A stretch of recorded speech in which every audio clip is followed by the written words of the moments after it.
Have you ever had a tarte flambee or Flammkuchen in German?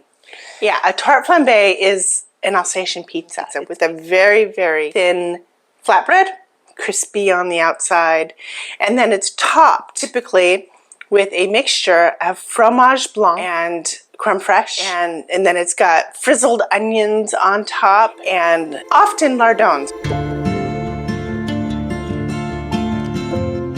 About 4 years ago, we traveled to Alsace to visit the land of my husband's ancestors and to do the Alsatian wine country. So whenever I travel, I eat the local food because food is at the heart of culture, and I like to travel as deeply as I can. So let's create the miso brine for the beets. So I'm making a garlic paste by salting the garlic and smashing it with a dull knife.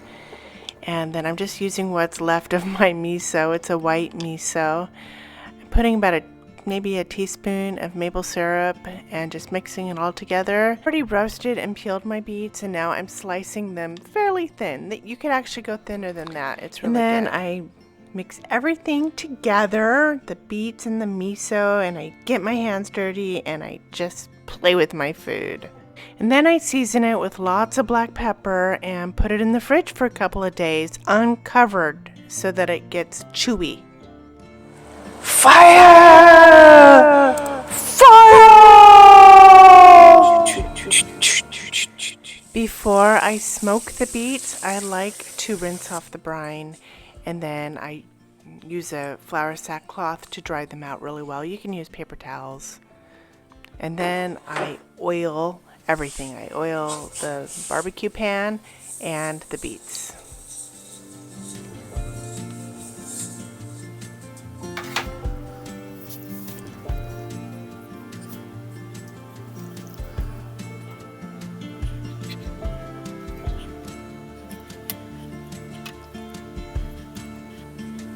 The cultured cashew and pecan cream that I made. We're going to save a couple tablespoons of it to culture the next batch.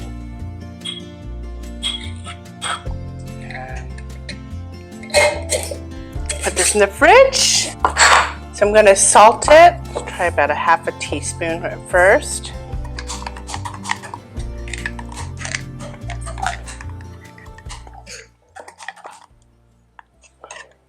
Taste it.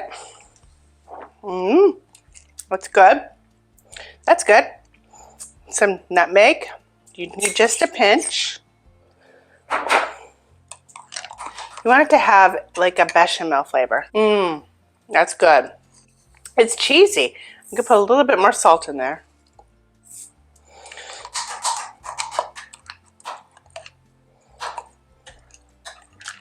It's actually a little smoky. For some reason, I think cashews taste smoky to me. It's going to be so good.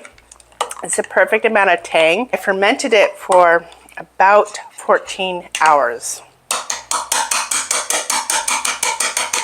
I would just plan on fermenting it for anywhere between like 8 and 24 hours and just start checking it after maybe about 6 or 8 hours. You don't want to disturb it before then. So our fromage blanc tastes very good. It has a slight pecan flavor and a smokiness from the cashews. I don't know. I think cashews taste a little smokiny.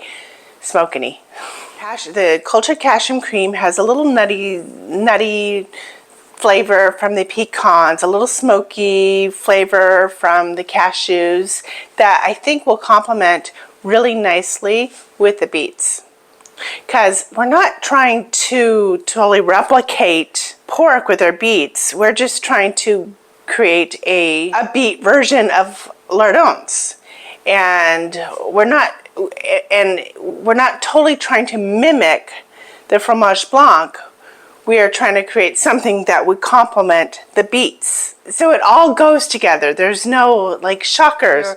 You're like, gosh, I thought that was going to taste like pork, but it's weird. We don't want it to be weird. We want it to be what it is.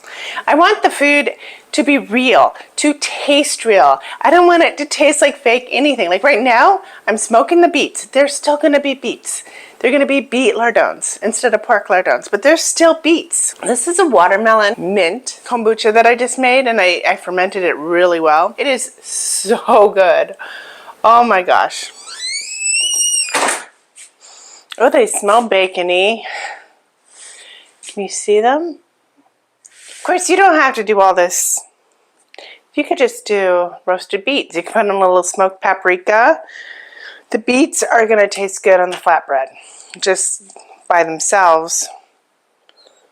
Look at that. It's like bacon. You don't even have to do beets at all. You can do mushrooms, tomatoes. You can make it like a cup, however you want. Figs would be really good. Roasted figs. Yum. I'm going to taste this. It's a little hot, but I'm going to taste this like little, it looks like bacon.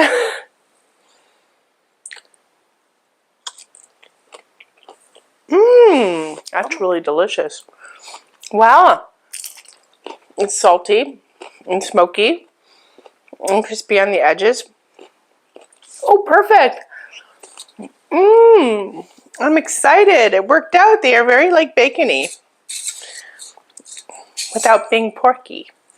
I actually hate the flavor of pork, to be honest. Now I'm making the crust, which is super easy to do. It's very forgiving. I am using a scale just to get precise measurements because I'm in the habit of it. But it's pretty forgiving. It's only made with salt, flour, and olive oil and water, and that's it. It's hard to screw up. I'll put the measurements down below in the description. I'll put the whole recipe down below in the description for you.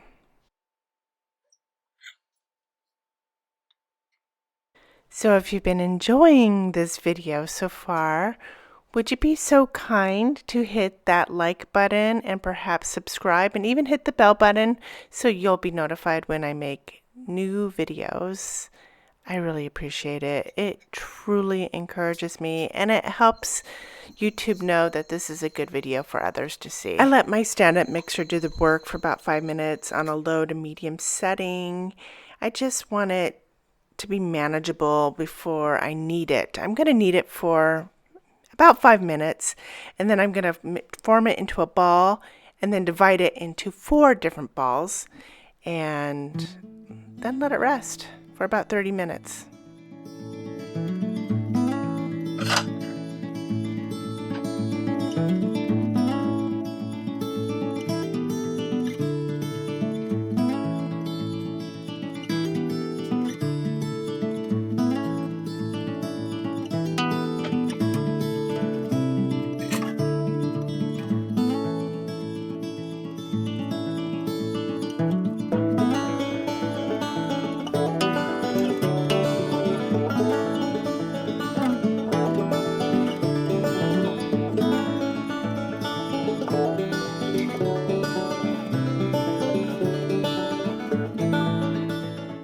And then I cover them with a damp flour sack cloth and let them rest for about a half an hour. Now we're going to caramelize the onions. So I cut them into what I call chrysanthemum petals very easily. Just cut them in half and then cut them lengthwise again. Because I don't want them to disappear when I caramelize them. I'm kind of treating them like vegetables, not, a base for a sauce. So we're using the water method. We're using the water method to caramelize our onions. So basically we braise them first in a little bit of water until the water is gone. And we braise them with a little water and oil. And then we go on to caramelize them. It quickens the process to about a half an hour. And here I am multitasking. I'm just cutting the beets into little cubes so they're like lardons. Look at that caramelized onion, so good. Okay, so now we're gonna roll out our crusts. And it's pretty easy. We're just gonna roll them into thin circles. Not quite as thin as a tortilla, but like a thin crust pizza. And then we just lay them in a hot cast iron pan because we want to cook the underside. We're kind of pre-cooking the pizza this way, and we're going to actually flip that over and we're going to put the toppings. See, we're going to put the toppings on the uncooked side. And yes, the cashew cream is a little lavender. That's from the cashews. If you want a very white vegan cheese, you might try using coconut milk instead. And I'm poking the holes out of the crust because I don't want it to get real bubbly and chewy. I want it to stay flat. So I'm covering the entire crust with caramelized onions. Use them all. I used a big onion to get all of these onions. It took a large onion, and then I'm just from edge to edge placing the beets on the crust. And then we're going to put them in the oven for, I don't know, maybe like 6 minutes at a 500 degree oven.